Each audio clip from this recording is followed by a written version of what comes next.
Kevin, any question for me? Yes, sir. Good afternoon, sir. Good afternoon. Well done. Yes, sir.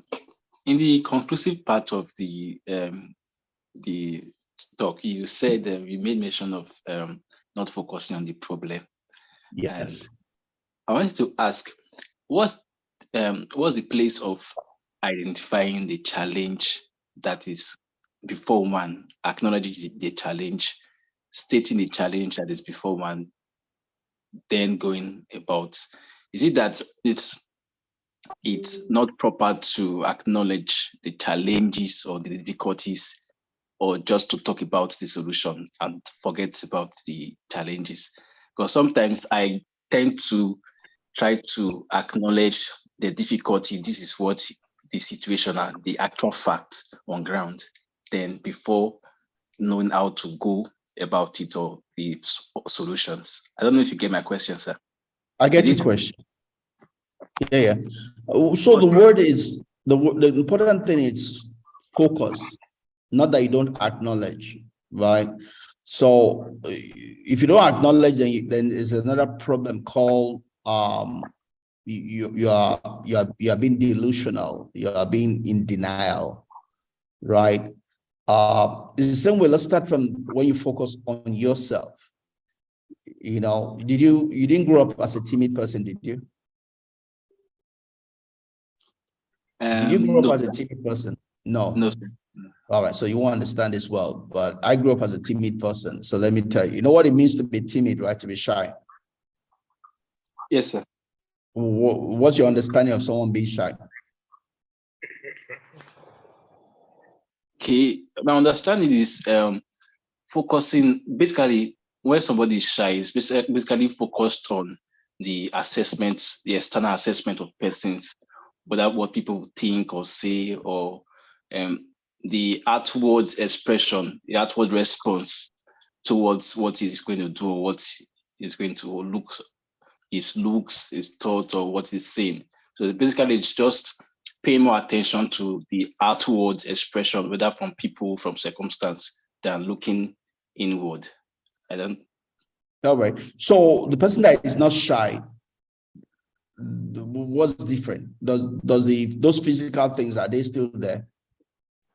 Yes, they are there, but most times the person who is not shy, does not have a shy disposition, pays attention to himself or herself more, or what the intentions he wants to do, instead of assessing himself based on what people will say or what people will do. Yeah. So you see, the physical features are the same.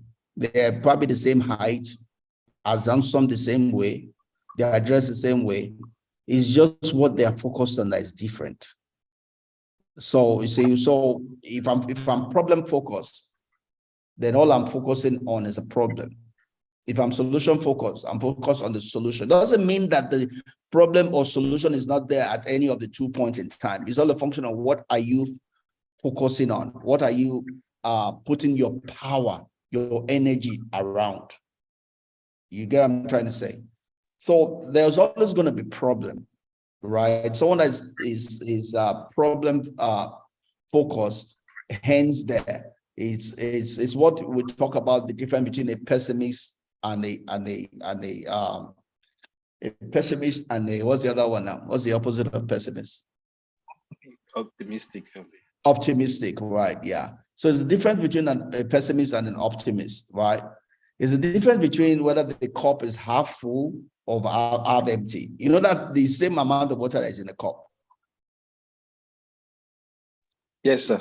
The same amount of water that's in the cup, but the way I describe the cup tells me what I'm focused on. If I say the cup is half empty, right, I'm focused on depletion. Exactly. If I say the cup is half full, I'm focused on feeling. The cup does not change. The cup is the same. The amount of water in the cup is the same, but the vision of each one is different. One is seeing lack, the other one is seeing abundance. One is seeing decrease, the other one is seeing increase, right? So in a situation, the problems are still the problem, right? But the way you see the problem would differ based on your mindset. If you see the problems as something that will limit you, then you are a problem-focused person.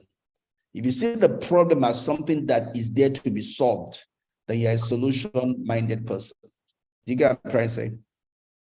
Yes, sir. Yes, sir. It's like someone that needs to go for an interview or needs to sow. The Bible says he will say, oh, there's a lion on the street. I cannot go today. Whereas another person will say, there's a lion on the street, but I'll find a way around it. I must go. It doesn't change the fact that there's a lion on the street. Right? One uses that lion as an excuse not to do anything. Another person uses that lion as an excuse to do something. Am I making any sense? Yes, sir. Totally.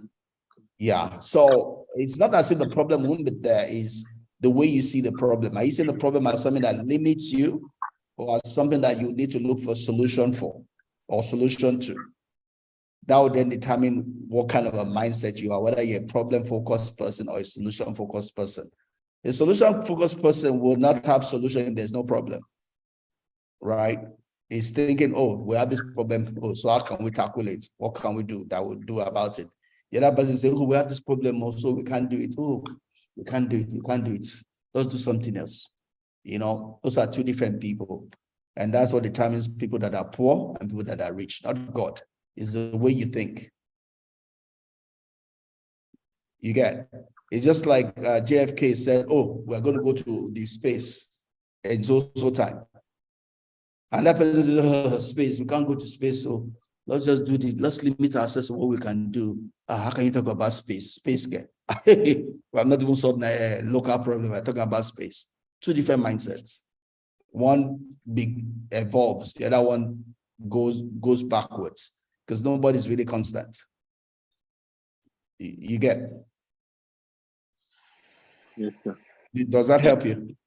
Yes, yes, sir. Thank you. All right. Thanks.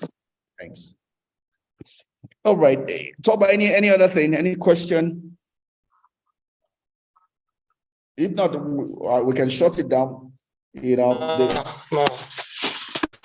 All right. There's one last part to the book.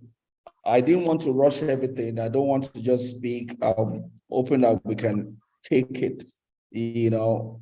So the next section in the book, which will be the last part of chapter 1, we'll do next week, is talking about making the call and start and maintaining your enthusiasm, right? And enthusiasm is important, right? If you don't have enthusiasm, you cannot get rich. You'll be poor the days of your life, right? Enthusiasm is the fire within to work. If you don't have fire inside of you, you always give excuses, right? So, yeah. So we'll talk more about that next week.